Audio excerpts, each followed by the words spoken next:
Well, many have watched dementia take a loved one into its grips as memories fade and confusion sets in. It's often a very difficult road to the end. Scott Simpson knows it well. His mom is in the final stages of dementia, living out her final days in the hospital in Stratford. But a year ago, when Scott realized his mother's mind was deteriorating, he sat her down and interviewed her to keep her stories alive, to document her life. He asked her how she met his dad. Oh, he went to college and I was in town, I guess. He used to sit in the bar and drink. Moss Cottage Restaurant. But yeah, they'd sit there all evening and I'd be there working. Sometimes we girls and I would walk in and have a look-see and say, oh hell, this is not what we're looking for tonight. Aw, poor guy. That's Scott Simpson's mother a year ago. And here she is with Scott a couple of months ago at her home in Stratford before she moved to the hospital. All right, well, it's been nice seeing you. Oh, nice to see Thanks you. for being my mom. Good man. I keep telling him, good man. Yeah. Yeah, we'll keep him. What the hell? All right, love you. Love you. And we'll see you soon. Oh, of course. We are the best. Who? The people that are after you. Joining us now with more is Scott Simpson. Good morning. Hey, Rebecca. Why did you want to record your mom a year ago?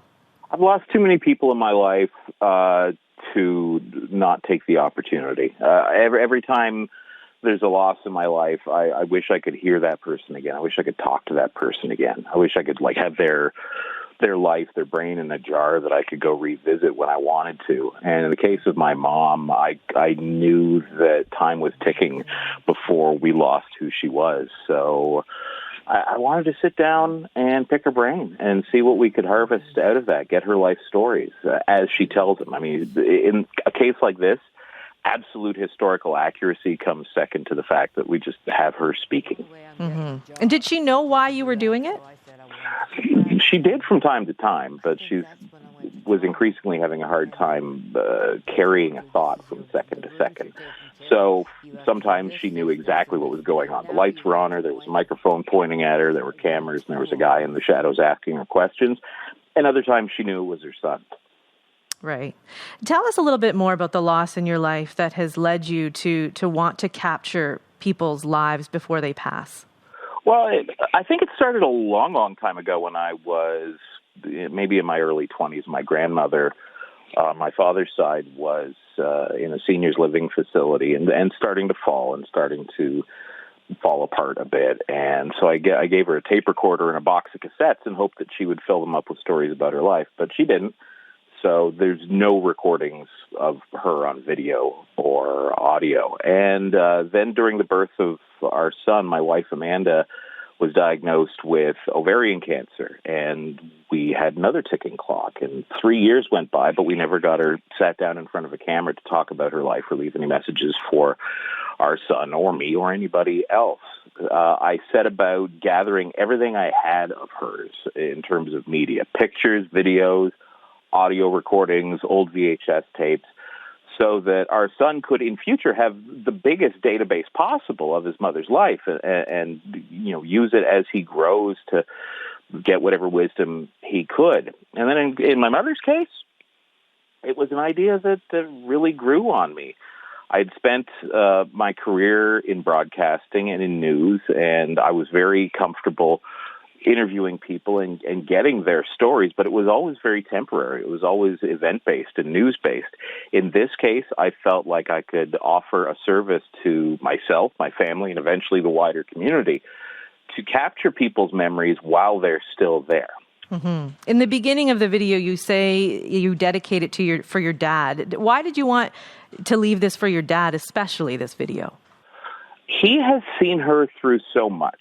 She spent the 80s and much of the 90s in and out of mental institutions. She had a lot of psychiatric problems, was on pretty much every kind of psychotropic medicine you can be on, everything up to and including electroconvulsive therapy.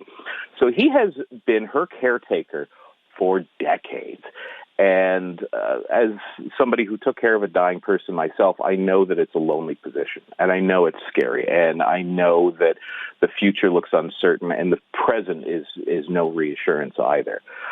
So I felt like he deserved a shout out. And that he needed some recognition for all that he's going through. And he continues, I understand, to care for your mom while she's in the hospital? He does. It's a difficult position for him because we know that she's coming up to the end of her life. But with Alzheimer's, it's not like cancer where you can tell that eventually this thing is going to take over your body and strangle the life out of you. With Alzheimer's, it's quality of life in her case. Like, she just can't, she's decided not to eat, she's decided not to walk, but otherwise there's nothing medically that's killing her right now. So he's having to make some difficult choices and face an uncertain future. I know you have a sister, then your dad, and how are the three of you doing watching your mom disintegrate in this way?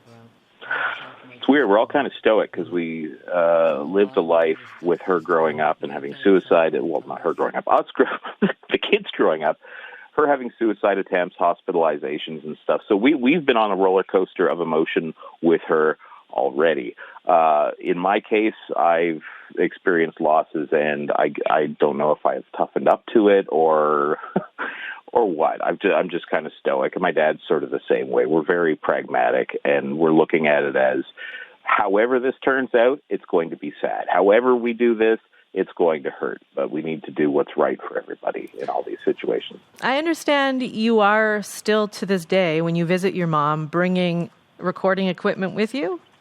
I am. I visited her twice in the past couple weeks. Once I put the voice recorder from my iPhone on and just laid the phone on the table. Last time I tried to bring my camera, but the batteries were dead. I'm going to go back one more time tomorrow, and I think after I get off the phone with you, I'm going to go make sure my charger's plugged in to make sure I've got a battery, because I know every time I see her, it could be the last time. And just being the way I am, I hoard all the media I can about the people I love. Knowing I had an opportunity and missed it because of a dead battery would probably haunt me. Mm-hmm. And just lastly, what will you remember the most about your mom? What memory will she leave you with? Life's a bitch and then you die. Life's a bitch and then you die. That's the way it goes. So that seems to be where she keeps coming back to. She was not one who embraced life. And I got to ride in an ambulance. And took it on full force. That was and fun. Loved every minute of it. I think her whole life was a bit of a struggle and hard. But she still found joy in the people she loved. She loved being a mom. She loved being a nurse. She loved taking care of old people. And she just can't seem to get it through her head now that that's her. Okay. Scott Simpson, thank you so much for speaking with us. We appreciate it. I had a pleasure to hear from you, and anybody else can find me online at heirloomvideos.ca. Okay, Scott, take care. Thanks, Rebecca. That is London's Scott Simpson. Love you, Mommy. Give me a second. I love you. You're the best of bestest. And there's me, just trying to get my brain back on